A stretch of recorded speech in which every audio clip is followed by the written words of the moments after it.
ज्योतिबाच्या नावानं घेऊन हाती सासण काठी भक्त येती दुरून शंकराच्या अवताराला बघती डोळ भरून हे दौडत आला सफेद घोडा घेऊन देवाला दख्खनचा राजा ज्योतिबा माझा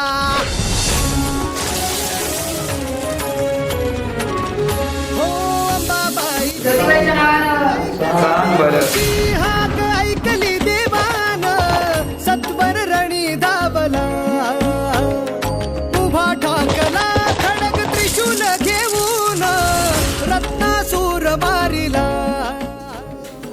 सर्वमांगल्ये सर्वार्थ साधिके शरण्ये त्र्यंबके गौरी नारायणी नमस्ते या देवी सर्वभूते शक्तिरूपे संस्कृता नमस्ते नमस्ते नमस्ते नमः डोंगरात नांदतो अन संकटात तारतो हो देवांचा हा देव असा डमरुनाद डमडमला भिडे आभाळा सुरेशम कर्मणपदकं भक्तकारुण्यगमं सर्वांगी लिंगभूषणोपसहितं नाथमार्गाधिपत्यं दैतं नमक्तपालं सकलमगारं ज्ञान ज्योतिबाच्या नावानं सर्वार्थं सर्वं श्रीपदं नाथ ज्योतिबाच्या नावानं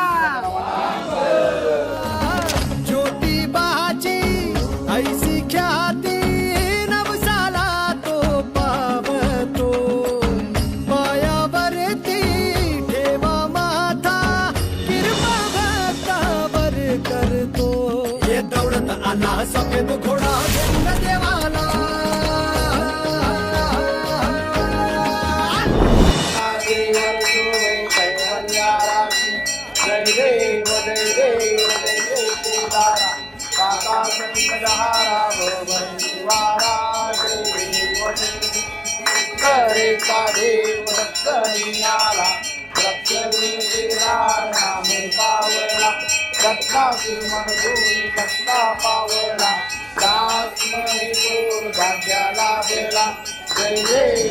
दख्खनचा राजा ज्योतिबा माझा ज्योतिबाच्या नावाने चांग भलं, चांग भलं, ज्योतिबाच्या नावाने माझा ज्योतिबा ज्योतिबाच्या नावाने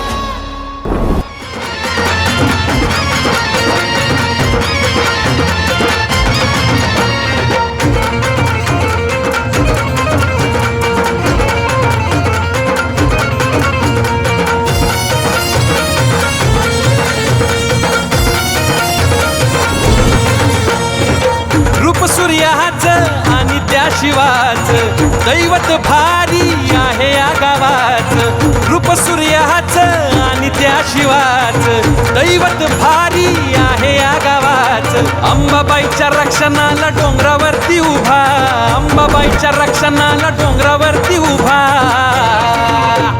ज्योतिबा ज्योतिबा राजा कोल्हापूरचा ज्योतिबा ज्योतिबा ज्योतिबा राजा कोल्हापूरचा ज्योतिबा त्यावेळी भयंकर इतर राक्षस फार मारले आणि त्यांचा संहार करण्यासाठी एक कोणालाही जमत नव्हतं आणि अगदी जनतेला आणि सर्व पंडित लोकांना देखील होम हवन वगैरे सर्व धार्मिक कार्य बंद पडले. त्यामुळं नंतर काय केलं इकडलं दक्षिण भून कामधेनूचं रूप घेतलं आणि बद्रीनाथ केदार कैलासला गेलं म्हणून त्याचं हे प्रतीक हे कामधेनू. आणि तिथे गेल्यानंतर हा ज्योतिबाने म्हणजे आता सगळ्या देवांची एक सभा झाली की त्या ठिकाणी हे राक्षस मारण्यासाठी काय करायला पाहिजे. मग ब्रह्मा म्हटले माझ्याकडून ते काय मी नुसती सृष्टी निर्माण करणार आहे. विष्णू म्हणाले हे माझ्या अवतारामध्ये राक्षस मारणारे नाही. मग शंकराने सांगितले माझ्याकडूनही मारणारे नाही. मग तेव्हा काय करायला पाहिजे की जे मूळ परमात्मा म्हणजे आता शंकरसुद्धा हे कुठल्या शक्तीचं ध्यान करतात कुठली तपश्चर्या करतात ते कुठल्या देवतेची म्हणजे आराधना करतात तोच परमात्मा त्या परमात्म्यालाच खुद अवतार घ्यायला भाग पाडतो आणि तो अवतार घेण्यासाठी हिमालयामध्ये कैलासावरती तुम्हाला म्हणजे चैत्र शुद्ध षष्टीच्या वेळेला षष्टीच्या वेळेला पौगण ऋषी आणि विमलांबुजा हे दोन ऋषीपत्नी 1000 वर्ष झाली ती तपश्चर्या त्यांची चालू होती. त्यांना मूल संतती वगैरे काय नव्हतं. मग देव त्यांना प्रसन्न झाले. मग ते म्हणाले तुम्हाला काय पाहिजे. मला म्हणजे आम्हाला करायचं काय, आम्ही नुसते कंदमुळं खाऊन जगणारी माणसं, आम्हाला काय कशाची अपेक्षा नाही, फक्त द्यायचं जर असेल तर आम्हाला संतती नाही, आणि जर तुम्हाला द्यायचं जर असेल तर तुम्ही स्वतः आमच्या पोटी माझा मुलगा म्हणून तुम्ही जन्म घेतला पाहिजे. हे परमात्म्याने तुमची मागणी केली. मग त्या म्हणाले तुमची तथास्तु, तुमच्या इच्छा पूर्ण होईल. मग त्यावेळी हे इकडचं हे राक्षस मारण्यासाठी आणि तो योगायोग साधून विमलांबुजा आणि पवगुण ऋषी, विमलांबुजा असे सकाळी पहाटे सूर्याला अर्घ्य देत असताना पहाटेच्या वेळेस तळातला काहीतरी फूट उठलेला होता. तो फुटल्याची जाणीव झाली आणि डोळे मिटलेले होते त्यावेळेला, आणि लक्क एकदम प्रकाश पडला आणि 8 वर्षाची चतुर्भुज मूर्ती समोर उभी राहिली. मग त्यांनी त्यावेळेला माते म्हणून हाक मारली, म्हणजे तो मुलग्याचं प्रसूती झालं. मग तिथून 14 वर्ष तिथं काढली. तिथं शिक्षण वगैरे करून 14 वर्षानंतर त्यांना मुक्ती मिळाली पवगुण ऋषी आणि विमलांबुजा यांना. आणि मग नंतर ज्योतिबा इकडे सर्व देवी देवता घेऊन इकडच्या दक्षिणेकडे राक्षस मारण्यासाठी आले. आणि इकडचे सगळे राक्षस मारल्यानंतर सगळ्यांचा संवार झाल्यानंतर महालक्ष्मीचा राज्याभिषेक झाला. राज्याभिषेक झाल्यानंतर ज्योतिबा हे सगळं काम झालं म्हणून उत्तरेकडे परत जायला निघाले. ते मग महालक्ष्मीला देखील सांगितलं नव्हतं. त्यावेळेला त्याला बातमी कळली की असं आणि ज्योतिबा परत निघाले. तेव्हाच म्हटली ज्योतिबाने महालक्ष्मी अनवाणी परत आली, म्हणजे कोल्हापुरातून इथं ज्योतिबा इथं येऊन ज्योतिबाला गाठली. येऊन म्हणजे तुम्ही जायचं नाही, थांबायलाच पाहिजे. तेव्हा एक रविवारचे 5 खेट्याची प्रथा, माघ महिन्यापासून पौर्णिमेपासून ते 5 खेट्याची प्रथा पडलेली. महालक्ष्मी अनवाणी आली म्हणून ती खेट्याची एक प्रथा पडत गेली. आणि इथं देवाने थांबवलं, म्हटली तुम्ही जायचं नाही, माझ्या सर्व भक्तांना त्यांचं संकट दूर करण्यासाठी सतत तुम्ही इथं माझ्याजवळ हजर राहून रक्षण केलं. ज्योतिबा ज्योतिबा राजा कोल्हापूरचा ज्योतिबा, ज्योतिबा ज्योतिबा राजा कोल्हापूरचा ज्योतिबा. ज्योतिबा ज्योतिबा राजा कोल्हापूरचा ज्योतिबा, ज्योतिबा ज्योतिबा राजा कोल्हापूरचा ज्योतिबा.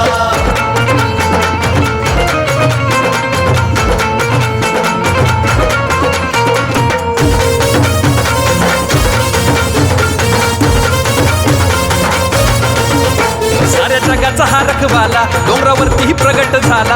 अंबाबाईच्या त्या हाकेला संकटाला धावून आला. साऱ्या जगाचा हा रखवाला डोंगरावरतीही प्रगट झाला. अंबाबाईच्या त्या हाकेला संकटाला धावून आला.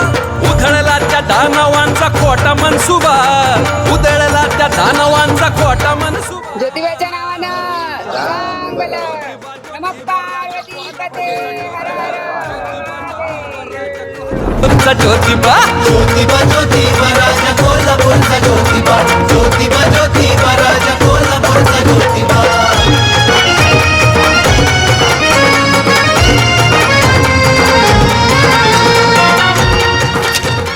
तो कोणातरी मी निमित्त आहे हो. त्यांना सांगायचं होतं, माझं मूग वापरलं गेलं. बरोबर आहे की काय काय निमित्तच आहे, परंतु आज तुम्ही प्रकाशमय चांगल्या प्रकारे घडला आज आपल्या देवाच्या विषयाचा. एवढं त्यांनी बोलून घेतलं, त्यांनी वधवून घेतलं. आपण वधणारे कोण आहे. बरोबर. आता आम्ही एवढं भागवत कथा करतो, भगवंत करत असतो आपण. तो परंतु ह्यामुळं काय होते, कुठल्या पिढीला आपला इतिहास चुकीचाच आहे बरोबर पूर्णपणे. कोल्हापूरचे मग काही लोकांना पुढल्या पिढीला डोंगरचीच महालक्ष्मी म्हणा तुम्ही, म्हणजे पूर्णपणे हे गेले म्हणजे ज्या त्या ठिकाणचं महात्म्य कमी होणार. आणि भगवंत मागून घेतो आपल्याकडून. त्याने मागून घेणं हे फार महत्वाचं असतं. तेवढी तुमची पॉवर पाहिजे, तेवढं तप पाहिजे, तेवढं नामस्मरण पाहिजे. बरोबर. तुम्ही मस्त एक भागवत कथा ठेवा, सप्ताह ठेवा. इतकं सुंदर आहे ना तो सप्ताह. खूप लोकांना चांगलं नॉलेज मिळतं. असंच बसलो होतो आणि असंच त्यांना सुचलं आणि आम्ही घेतलं, ते बनवलं. एवढा प्रतिसाद मिळाला आणि काय माहिती अचानक यांचा फोन आला की निमित्त झालं की आम्ही हे केलं आणि आम्हाला बोलावणार. आणि बोलवलं गेलं. त्यांनी आम्हाला आमंत्रण केलं की तुम्ही या. आणि ज्या वेळेला केलं, मी दुसऱ्या दिवशी त्यांना भेटून सांगितलं की असा फोन आलाय. म्हणलं म्हणतानी फोन केलेला आहे, असं सांगितलेलं आहे. चला म्हणले आत्ता निघायचं. म्हणलं आत्ता नाही निघता येणार आपल्याला, आपण उद्याची तयारी करूया. आणि मग त्या पद्धतीनं आम्ही दुसऱ्या दिवशी जे आहे ते सगळ्या त्यांच्या अपॉइंटमेंट्स आजच्या कालच्या सगळ्या कॅन्सल केल्या. काही ते पोचलो तोपर्यंत त्यांनी उत्तम सोय केली. आम्ही सकाळी पोचलो. मी एवढी यांच्याबरोबर देवस्थाने केली, पण इतक्या आतमध्ये जाऊन भगवंताला एवढ्या जवळनं बघणं किंवा हे मी कोणत्याही देवस्थानात बघितलं. आणि इतकी माणसं, कुठे गोंधळ नाही, कुठे दंगा नाही, कुठे खेचाखेची नाही. कारण आपण बघतो बऱ्याचशा मंदिरामध्ये डोकं टेकायच्या अधिकार माणसांना मुंडके धरून ओढली जातात, असं नाही. फक्त ही आरामात सगळ्या गोष्टी करतात आणि बघतात. ही आपल्या खरंच देवाचं एवढं महात्म्य आहे. त्यांच्या घरी आमची राहायची व्यवस्था आम्ही जोपर्यंत तिथे थांबे खाणं सगळं त्यांच्या मार्फत करतात. बरोबर. ते ज्या वेळेला देवाला त्यांचा फुलाचा रवी सगळं आम्ही इथं मंदिरात केला जातो, जसं आपण आता केला. बरोबर. देवाला अभिषेक केला, नॉर्मल चढवला. आपण एवढं कुठेच बघितलं आणि नाही. ह्याच्यानंतर अजून कुठं आपला नैवेद्य पण देवांना अर्पण होऊन अन्नदान अच्छा, ते श्रेष्ठच राहणार. चल श्रेष्ठ. नाही नाही, सगळं फळ आहे की आमच्या महिलांना. येणारा भाविक आमचा कधी उपास जायत नाही. हां, उपासच जायत नाही. आल्या की तुम्ही जेवण चालू झालं, मग कोण आणतोय न आणतोय घेऊ खात नाही. बरोबर. आलेल्या माणसाला तिने आम्ही ते जेवण करून घालून एवढंच त्यांचं. मग आम्ही आलो मंदिरात गेलो, त्यांचं ती दुसरी आहे. आता गॅस तरुण पिढी अध्यात्मापासून लांब गेलेली, आम्ही तेच जोपासण्यासाठी अध्यात्माची जोडलेली. चैताच्या त्यापून भला जत्रेच्या या दिवसाला भाविक होती सारी गोळा ज्योतिबाच्या पालखीला. चैताच्या त्यापून भला जत्रेच्या या दिवसाला भाविक होती सारी गोळा ज्योतिबाच्या पालखीला. शासन काठीची तर सर्वांना मुभा, शासन काठीची तर सर्वांना मुभा.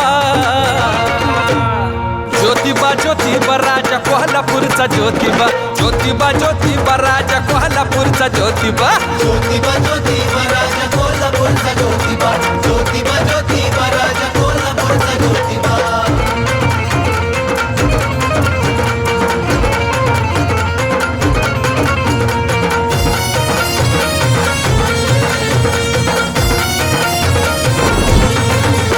दख्खनचा सहाराना करारी त्याचा बाना, कैवारी देवताना त्याचा भक्त हा दिवाना. दख्खनचा सहाराना करारी त्याचा बाना, कैवारी देवताना त्याचा भक्त हा दिवाना. डंका भारी नावाचा गेला या नभा, डंका भारी नावाचा गेला या नभा. ज्योतिबा ज्योतिबा राजा कोल्हापूरचा ज्योतिबा, ज्योतिबा ज्योतिबा राजा कोल्हापूरचा ज्योतिबा. ज्योतिबा ज्योतिबा